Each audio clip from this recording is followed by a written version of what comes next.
ሰላም ውድ የእግዚአብሔር ልጆች ሆይ፣ ዛሬ አብረን እንድናይ የፈለኩት በመጽሐፍ ቅዱሳችን ላይ የተጠቀሰልን ስለ ሐዋርያቶችን በተመለከተ ይሆናል። ሐዋርያት ስንል የእግዚአብሔር አገልጋዮች ማለት በኢየሱስ ክርስቶስ የተመረጡ የእግዚአብሔር መንግስት ለማስፋፋት የተጠሩ አገልጋዮች ናቸው። እነኚህ አገልጋዮች ኢየሱስ ክርስቶስ በማቴዎስ ምዕራፍ 28 ከቁጥር 19 እስከ 20 ላይ እንደተጠቀሰው እንግዲህ ሂዱና አሕዛብን ሁሉ በአብ በወልድና በመንፈስ ቅዱስ ስም እያጠመቃችኋቸው ያዘዝኳችሁንም ሁሉ እንዲጠብቁ እያስተማራችኋቸው ደቀ መዛሙርት አድርጓቸው። እነሆ እኔ እስከ ዓለም ፍጻሜ ድረስ ሁልጊዜ ከእናንተ ጋር ነኝ በማለት ለእነዚህ ሐዋርያቶች ኢየሱስ ክርስቶስ ቃል ሲገባላቸውና ለእነሱ የሰጠውን ስራ እንዲያምን አይነት ስራ እንደሆነ እዚህ ላይ ተጽፎልን እናገኛለን።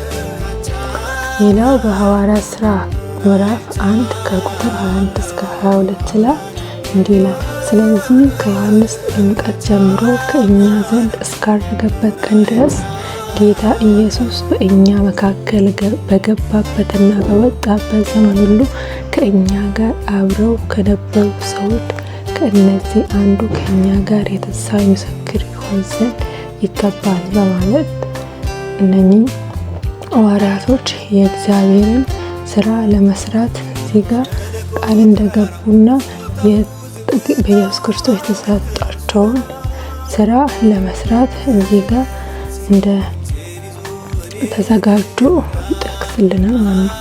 እነኚህ ሐዋርያቶች በኢየሱስ ክርስቶስ የተመረጡ ወደ 12 ሐዋርያቶች ሲሆኑ ከነኚህም በተጨማሪ ኢየሱስ ክርስቶስ ካረገበት በኋላ ጳውሎስ በኢየሱስ ክርስቶስ የተመረጠ ሌላ ሐዋርያ ነው።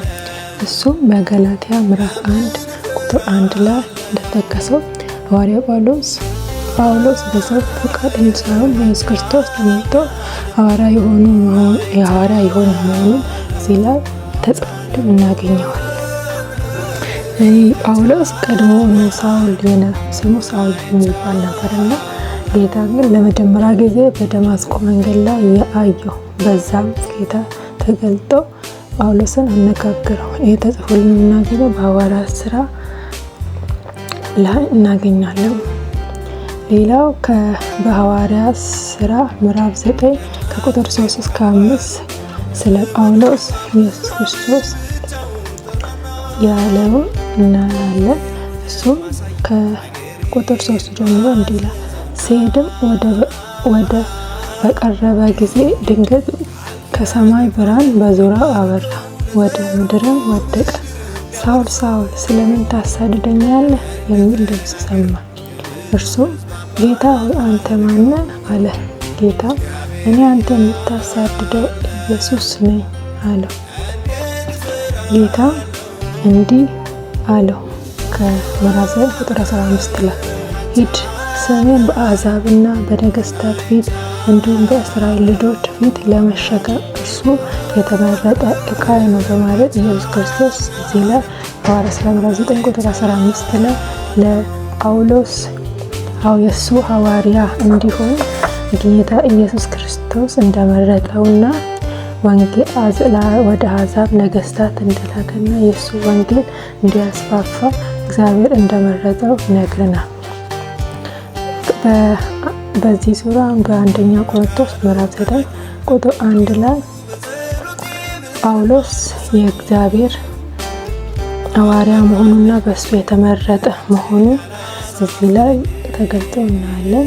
እሱም እኔ ነፃ አይደለሁምን? ሐዋርያስ አይደለሁምን? ጌታችን ኢየሱስ ክርስቶስንስ አላየሁትምን? እናንተስ በጌታ ስራ አይደላችሁምን? በማለት ሐዋርያ ጳውሎስ ወደ ቆሮንቶስ ቤተክርስቲያን ይህን ቃል ሲናገር እናየዋለን። ስለዚህ እዚህ ላይ የምንረዳው ነገር ምንድን ነው? ሐዋርያ ጳውሎስ በኢየሱስ ክርስቶስ እንደተመረጠ መሆኑን ይገልጽልናል። እነዚህ ሐዋርያቶች ዋና ስራቸው የወንጌልን ቃል ማስተማር እና ሌላው ሰዎችን ወደ እግዚአብሔር መምራትና ቤተክርስቲያንን መመስረትና አማኞችን ማጽናት ነውና፣ ስለዚህ በአጠቃላይ የሐዋርያቶች ሐዋርያ ለመሆን መጀመሪያ መስፈርቱ የእግዚአብሔር በኢየሱስ ክርስቶስ መመረጥና ኢየሱስ ክርስቶስን በአካል ማየት አለባቸው ማለት ነው። እናም ደግሞ ከዚህ ውጭ የሆነ ሐዋርያ የለም፣ በኢየሱስ ክርስቶስ የተመረጠ እንጂ በሰው የተመረጠ ሐዋርያ እንደሌለና እንደማይኖር እዚህ ላይ ይገልጽልናልና የሐዋርያን ትርጉም እንደገባችሁና ያን ደግሞ ለመመረጥ ደግሞ ምን መስፈርት መሟላት እንዳለብን እንደተረዳችሁ ገነዘባለሁ። ተባረኩልኝ።